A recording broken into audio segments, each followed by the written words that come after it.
नमस्कार दोस्तों।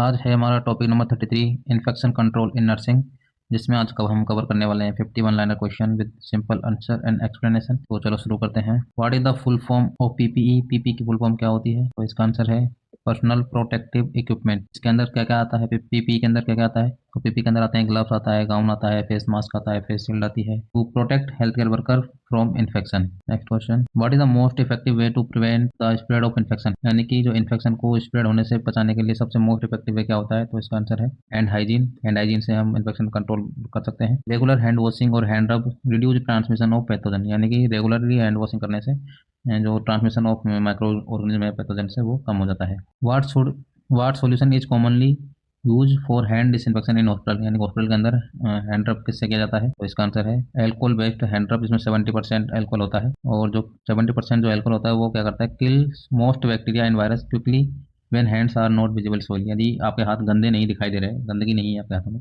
तो आप हैंड रब का यूज करके most of bacteria and viruses को आप क्विकली किल कर सकते हैं। Next question, what colour bag is used for infectious biomedical waste? यानी कि जो बायोमेडिकल वेस्ट होता है, इन्फेक्टियस बायोमेडिकल वेस्ट, तो उसमें आप कौन सा कलर बैग यूज करते हैं?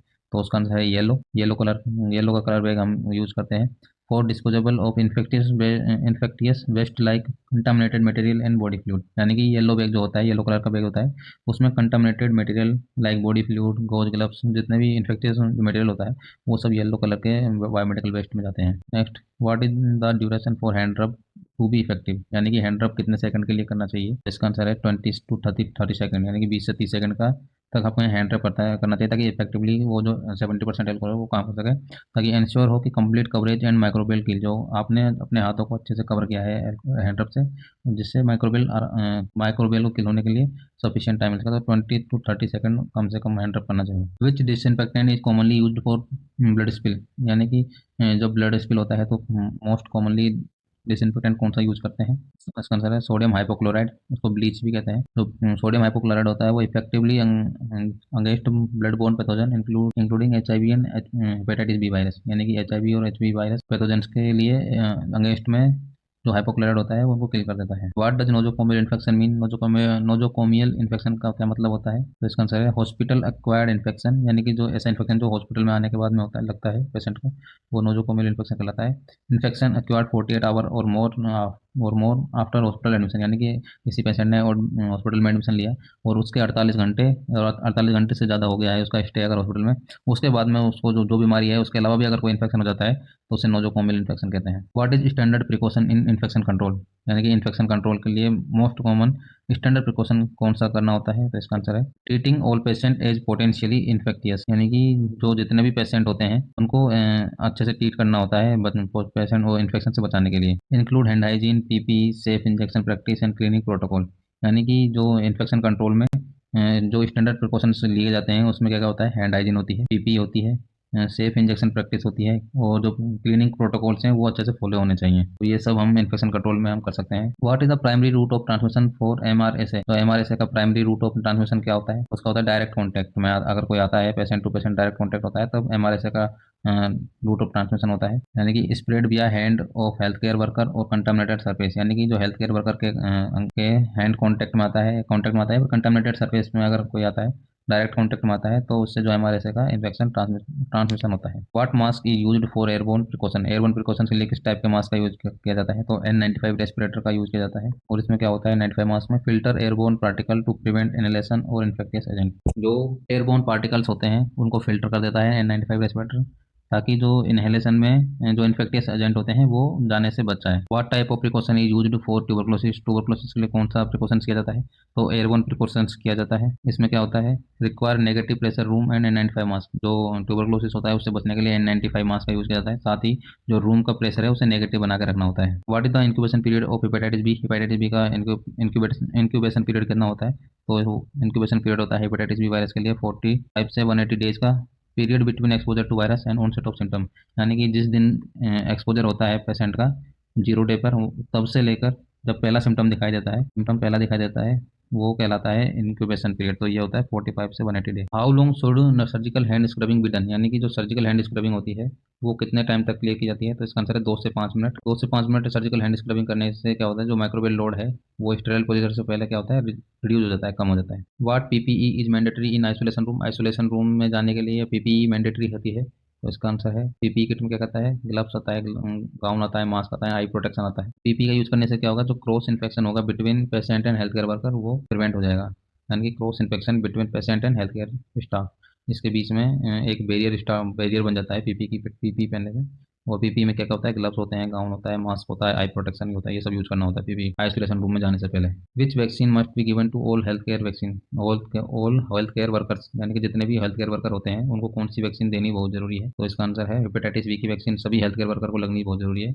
जो हेपेटाइटिस बी होता है वो किसके अगेंस्ट में काम करता है? तो occupational exposure to blood borne pathogen के अगेंस्ट में प्रोटेक्ट करता है hepatitis B vaccine. What is the ratio of hypochloride chloride used for disinfection, यानी कि डिसइंफेक्शन के लिए जो हाइपोक्लोराइड यूज करते हैं उसका रेशो कितना होता है? तो उसका रेशो होता है 1:10 फॉर ब्लड स्पिल, यानी कि कहीं पर ब्लड लगा हुआ है तो उसके लिए 1:10 हाइपोक्लोराइड लेना होता है, जिससे क्या होगा, प्रोवाइड होगा adequate concentration to kill pathogen. वो जो 1:10 होता है ये एक सफिशियंट कंसंट्रेशन होती है जो पैथोजेंस को किल करने के लिए। Name the bacteria commonly found in बन, बन में जो कॉमनली मिलने वाला बैक्टीरिया कौन सा होता है? तो इसका आंसर है स्यूडोमोनास एरोजिनोसा। जो स्यूडोमोनास एरोजिनोसा होता है वो कौन सा होता है?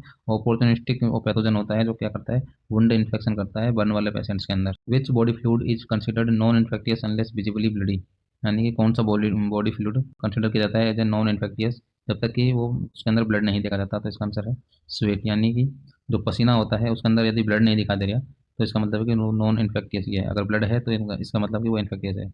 Sweat rarely transmit infection unless contaminated with blood. What is the first step in doffing PPE, PPE को डोफिंग करने का पहला स्टेप कौन सा होता है? रिमूव ग्लव्स, ग्लव्स को रिमूव करना होता है सबसे पहले। ग्लव्स आर मोस्ट कंटामिनेटेड, यानी कि जो सबसे ज्यादा कंटामिनेट कौन सा पार्ट होता है? ग्लव्स होता है पीपीई का। Removing then first prevent self contamination, यानी कि यदि आप ग्लव्स को सबसे पहले उतार देंगे तो आप कंटामिनेट होने से बच जाएंगे। What is aseptic technique, aseptic technique क्या होती है? तो इसका आंसर है practice to prevent contamination by micro organism, यानी कि जो ऐसी प्रैक्टिस जिसमें माइक्रो ऑर्गेनिज्म से प्रिवेंट मतलब कंटामिनेट होने से बचना ही कहलाता है एसेप्टिक टेक्निक, ताकि एसेप्टिक टेक्निक में हम माइक्रो से कंटामिनेट होने से बच सकें। इसमें क्या होता है, इसमें होता है स्टेलाइजेशन होता है, हैंड हाइजीन होती है और स्टेराइल इंस्ट्रूमेंट्स का यूज किया जाता है एसेप्टिक की टेक्निक में। What is the most common HI hospital acquired infection कौन सा था सबसे मोस्ट कॉमन? तो इसका आंसर है यूरिनरी ट्रैक्ट इन्फेक्शन, यानी कि जो यूरिनरी ट्रैक्ट का इन्फेक्शन सबसे मोस्ट कॉमन होता है हॉस्पिटल्स के अंदर, स्पेशली कैथेटर एसोसिएट। यदि कैथेटर लगा हुआ है किसी पेशेंट को तो उसमें यूटीआई होने के चांसेस बहुत ज़्यादा होते हैं। Catheterisation increase risk of bacterial colonisation, यदि कैथेटर लगा हुआ है किसी पेशेंट को यूरिनरी कैथेटर तो उसमें रिस्क ऑफ बैक्टीरियल कोलोनाइजेशन के चांसेस बहुत ज़्यादा होते हैं। What is the preferred needle disposable method, यानी कि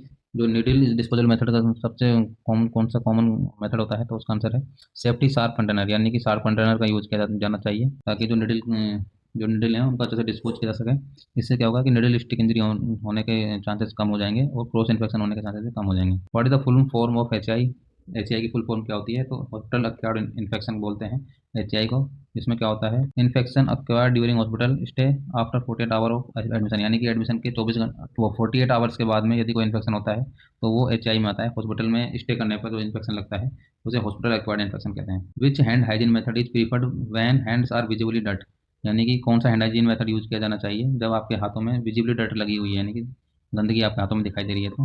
तो hand washing with soap and water, आपको अपने हाथों को सोप और वाटर से हैंड वॉश करना होता है। एल्कोहल बेस्ड हैंड रब is less effective on visibly सोइल्ड hand, यानी कि अगर आपके हाथ गंदे दिखाई दे रहे हैं तो आप जो एल्कोहल बेस्ड हैंड रब होता है उससे वो साफ नहीं होगा। What is the correct sequence of donning PP, यानी कि पीपी को पहनने की करंट सीक्वेंस क्या होती है? सबसे पहले गाउन पहना जाता है, फिर मास्क पहना जाता है या फिर रेस्पिरेटर यानी N95 मास्क, फिर गॉगल्स पहने जाते हैं, फेस शील्ड पहनी जाती है, फिर ग्लव्स पहना जाता है सबसे लास्ट में। एंश्योर करना है complete coverage and reduce contamination risk, यानी कि आपको चेक करना है कि कहीं से भी आपका जो पीपी पहनी है वो कहीं से भी विजिबल नहीं दिखाई देना चाहिए आपका पीपी के नीचे आपका शरीर, ताकि जो कंटामिनेशन होने के चांसेस क्या है कम हो जाए। What colour bin used for sharp item, sharp item के लिए कौन सा कलर का डब्बा यूज किया जाता है? तो रेड सॉरी वाइट और पंचर प्रूफ कंटेनर यूज किया जाता है। तो वाइट और पंचर प्रूफ कंटेनर यूज किया जाना चाहिए किसके लिए, शार्प आइटम के डिस्पोजेबल के लिए। इससे क्या होगा कि जो इंजरी है वो प्रिवेंट होगी और प्रॉपर डिस्पोजेबल और शार्प हो जाएगा अगर वाइट वाइट कंटेनर, और पंचर प्रूफ यानी कि मोटा होना चाहिए वाइट कंटेनर, ताकि उससे अंदर से कोई भी शार्प चीज बाहर ना निकले। What does bio hazard symptom symbol represent, जो बायो हजार्ड का सिंबल क्या रिप्रेजेंट करता है, तो इसका आंसर है प्रेजेंस ऑफ इन्फेक्टियस मटेरियल, यानी कि बायो हजार्ड के सिंबल में होता है कि ये मटेरियल से इन्फेक्शन होने के चांसेस हैं, इसलिए इसे बायो हजार्ड का सिंबल दिया गया है। जो क्या कर वार्न करेगा किसको, पर्सनल को, टू हैंडल विद क्वेश्चन, यानी कि ऐसे चीज़ों को बहुत क्वेश्चन यानी कि मतलब कि बहुत तरीके से हैंडल करना है, अच्छे से डिस्पोज करना है, यूं ही रेंडमी उसको डिस्पोज नहीं करना है। What is the full form of N95, N95 की फुल फॉर्म क्या होती है, आंसर है इसका non resistant to 95% of airborne particles, यानी कि non resistant to 95% of airborne particle, यानी कि जो N95 मास्क होता है वो 95% तक जो एयरबोर्न के पार्टिकल्स होते हैं उनको इनहेल होने से हमें बचाता है। Certified respirator that filter at least 95% of particle more than 0.5 micron, यानी कि 0.3 माइक्रोन से बड़े पार्टिकल्स को 95% तक वो रोक देता है। What is the incubation period of Covid 19, Covid 19 का इंक्यूबेशन पीरियड कितना होता है, तो 2 से 14 दिन तक का होता है। Time from exposure to development of symptom, यानी कि सिम्टम पैदा होने से पहले और एक्सपोजर के बाद तक का टाइम कहलाता है इंक्यूबेशन पीरियड, ये कितना होता है, 2 से 14 दिन का होता है। What type of infection is catheter associate UTI, मतलब कि जो कैथेटर एसोसिएट यूटीआई होती है यूरिनरी ट्रैक इन्फेक्शन, वो क्या होता है, तो वो होता है हेल्थ केयर एसोसिएट इन्फेक्शन, यानी कि HAI में आता है, जो कि हॉस्पिटल में पेशेंट को मिलता है। Due to instrumentation and prolong catheter use, यानी कि बहुत लंबे टाइम से आप एक ही कैथेटर यूज कर रहे हो। दूसरा इंस्ट्रूमेंटेशन का मतलब कि आपने अच्छे से उसको कैथेटराइज नहीं किया है, तो उसकी वजह से कैथेटर के द्वारा ही आपको इन्फेक्शन होने के चांसेस होते हैं। उसे CAUTI यानी कि catheter associate urinary tract infection. What is barrier nursing, barrier nursing क्या होती है, nursing technique to prevent cross infection, nursing technique to prevent cross infection. इसमें क्या आता है, PP आती है, आइसोलेशन आता है, लिमिटिंग पेशेंट कांटेक्ट आता है, PP इसमें इसमें बेरियर नर्सिंग के अंदर हैंड हाइजीन भी आती है। Which antiseptic is commonly used for skin preparation, skin preparation के लिए सबसे मोस्ट कॉमनली एंटीसेप्टिक कौन सी यूज की जाती है, पोविडिन आयोडीन। पोविडिन आयोडीन का use as a skin preparation में किया जाता है। जो पोविडिन आयोडीन होता है वो क्या होता है, ब्रॉड स्पेक्ट्रम एंटीसेप्टिक होती है, जो सर्जरी और इंजेक्शन लगाने से पहले हम यूज करते हैं। What is double glowing, double glowing क्या होता है, wearing 2 pair of gloves during procedure, यानी कि कोई भी सर्जरी हो रही है उससे पहले आपको दो पेयर ऑफ ग्लव्स पहनने होते हैं, ये कहलाता है डबल डबल ग्लेविंग। इससे क्या होता है, डबल ग्लव पहनने से क्या होता है, आपको एक्स्ट्रा प्रोटेक्शन मिलता है अगेंस्ट शार्प इंजरी, यानी कि आपको शार्प से कोई इंजरी होने के चांसेस होते हैं तो उसमें आपको एक्स्ट्रा प्रोटेक्शन मिलता है। How often should hospital mattress be disinfectant, यानी कि जो मैट्रेस होता है, बेड का गद्दा होता है हॉस्पिटल के अंदर, वो कितने मतलब कि हाउ ओपन यानी कि कितनी बार में डिसइंफेक्टेंट किया जाना चाहिए, कब डिसइंफेक्टेंट, तो इसका आंसर है कि या तो डेली होना चाहिए, या फिर अगर विजिबली सोइल्ड अगर दिखाई दे रहा है आपको कि गंदा है, तो तब आपको उसका डिसइंफेक्टेंट करना है। इससे क्या होगा कि जो पैथोजेंस का कोलोनाइजेशन क्या है, प्रिवेंट होगा। Next, what is the contact time for alcohol based hand rub, alcohol based hand rub में कॉन्टैक्ट टाइम कितना होना चाहिए, तो 20 to 30 सेकंड होना चाहिए, जो कि क्या करता है, इंश्योर करता है सफिशिएंट माइक्रोबियल किल को, कि आपको सफिशिएंट टाइम मिला है उसको किल करने के लिए। What bacteria is common in ventilator associate pneumonia, ventilator associate pneumonia में कौन सा मोस्ट कॉमन बैक्टीरिया होता है, तो इसका आंसर है सूडोमोनास एरुजिनोसा होता है। जो वेंटिलेटर एसोसिएट न्यूमोनिया होता है वो एक अपॉर्चुनिस्टिक पैथोजन होता है, जो वेंटिलेटेड पेशेंट के अंदर कॉलोनी बना लेता है और उसको इन्फेक्शन कर देता है। तो वेंटिलेटर एसोसिएट न्यूमोनिया किससे होता है, Pseudomonas aeruginosa. What is the role of autoclaving, autoclaving का क्या मेन रोल होता है, तो इसका आंसर है ऑटोक्लेविंग में क्या होता है कि sterilisation of instruments using steam under pressure, यानी कि जो स्टेलाइजेशन होता है किसका, इंस्ट्रूमेंट्स का, वो स्टीम अंडर प्रेशर यानी कि बहुत ज़्यादा प्रेशर में स्टीम के द्वारा ही किया जाता है। इससे क्या होता है कि most of all micro organism, यानी कि जितने भी माइक्रो ऑर्गेनिज्म होते हैं इंक्लूडिंग स्पोर फॉर्म में, वो सब क्या हो जाते हैं, किल हो जाते हैं किसमें, ऑटोक्लेव से। What is the meaning of sterilisation, sterilisation का क्या मतलब होता है, यानी कि complete destruction of all micro organism including spore form, यानी कि जो माइक्रो ऑर्गेनिज्म होते हैं उनकी स्पोर फॉर्म के साथ के होने के बावजूद भी वो डिस्ट्रक्ट हो जाने चाहिए। स्टेरिलाइजेशन के अंदर कोई भी माइक्रो ऑर्गेनिज्म बचना नहीं चाहिए। और ये क्यों जरूरी है, essential for surgical instrument and sterile equipment, यानी कि ये बहुत जरूरी होता है आपके जो सर्जिकल इंस्ट्रूमेंट का स्टेरिलाइजेशन के लिए, और कोई भी स्टेराइल इक्विपमेंट की इंस्टॉलेशन के लिए बहुत जरूरी होता है। What does cross infection mean, cross infection का क्या मतलब होता है, तो transmission of infection from one person to another, यानी कि transmission of infection from one person, एक आदमी से दूसरे आदमी को इन्फेक्शन कहलाना क्या कहलाता है, क्रॉस इन्फेक्शन कहलाता है। और ये क्यों होता है, often occur in health care setting, यानी कि हेल्थ केयर सेटिंग का मतलब है कि हॉस्पिटल्स के अंदर ये होना बहुत कॉमन होता है।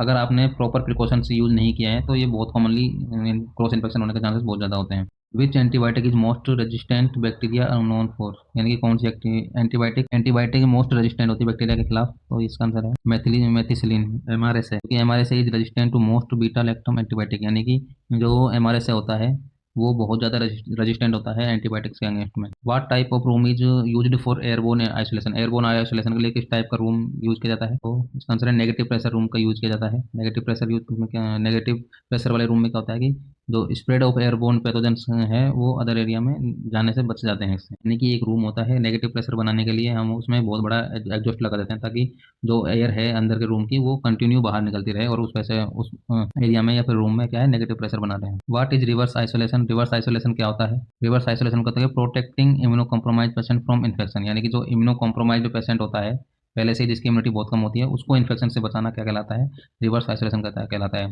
Health care worker wear PPE to prevent transmission microbe to the patient, जो हेल्थ केयर वर्कर होते हैं उनको पीपीई पहननी चाहिए ताकि जो माइक्रोब्स हैं उनका ट्रांसमिशन ना हो उस पेशेंट को। Which disease needs droplet precaution, कौन सी डिजीज में ड्रॉपलेट का प्रिकॉशंस किया जाता है ड्रॉपलेट प्रिकॉशन के लिए, सर इसका इन्फ्लुएंजा कोविड-19 और पर्ट्यूसिस, यानी इनकी इन जैसी बीमारियों में जो लार्ज रेस्पिरेटरी ड्रॉपलेट होते हैं उनका ट्रांसमिशन होता है, इसलिए पीपी पहनना बहुत जरूरी होता है। What is the role of CSD in infection control, जो सीएसडी होता है उनका इन्फेक्शन कंट्रोल में क्या रोल होता है, तो इसका आंसर है स्टेलाइजेशन। जो सीएसडी होता है वो क्या करता है, स्टेलाइजेशन करता है, स्टोर रख करके रखता है और डिस्ट्रीब्यूशन करता है किसका, मेडिकल इंस्ट्रूमेंट्स का, और जो जो इंश्योर करता है सीएसडी की सेफली डिस्ट्रीब्यूट की जाए और सेफ तरीके से, और क्या है स्टेराइल इंस्ट्रूमेंट फॉर पेशेंट, यानी कि जो पेशेंट केयर में जो हम इंस्ट्रूमेंट्स यूज करते हैं वो कंप्लीट स्टेराइल होने चाहिए, ये सब इंश्योर करने का काम किसका होता है, सीएसडी का होता है। व्हाट इज फ्यूमिगेशन, फ्यूमिगेशन क्या होता है, तो disinfection of air and surface using chemical gas, यानी कि केमिकल गैस का यूज करके जो एयर का डिसइंफेक्शन किया जाता है, सरफेस का डिसइंफेक्शन किया जाता है, वो किसमें किया जाता है, फ्यूमिगेशन किया जाता है।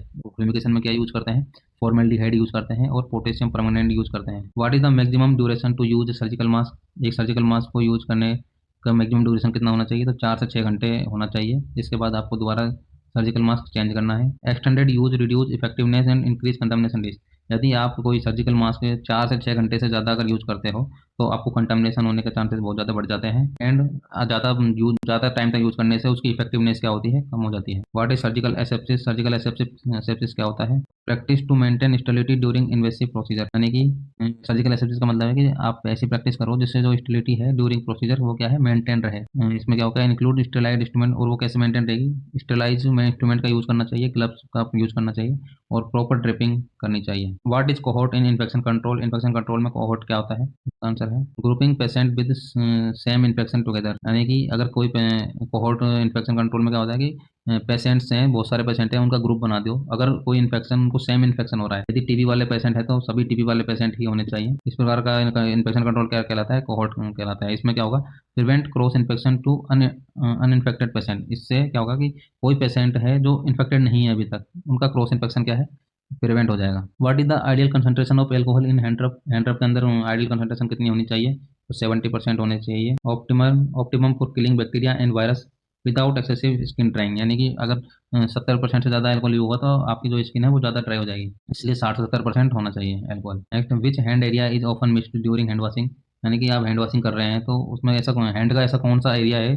जो कॉमनली मिस हो जाता है, तो इसका आंसर है thumb and finger tip miss हो जाती हैं, इसलिए proper technique ensure complete microbial removal, इसलिए जो WHO ने गाइडलाइन दी है 6 स्टेप वो जैसे फॉलो करने होते हैं ड्यूरिंग हैंड वॉशिंग, ताकि आपको जो थंब और फिंगर टिप हैं वो भी क्लीन हो जाएं, डिसइंफेक्टेंट हो जाएं। अगर आपको हमारी वीडियो पसंद आ रही है तो हमारे चैनल को सब्सक्राइब करें और हमारे वीडियोस को शेयर करें। कोई सुझाव है तो आप हमें कमेंट सेक्शन में बता सकते हैं।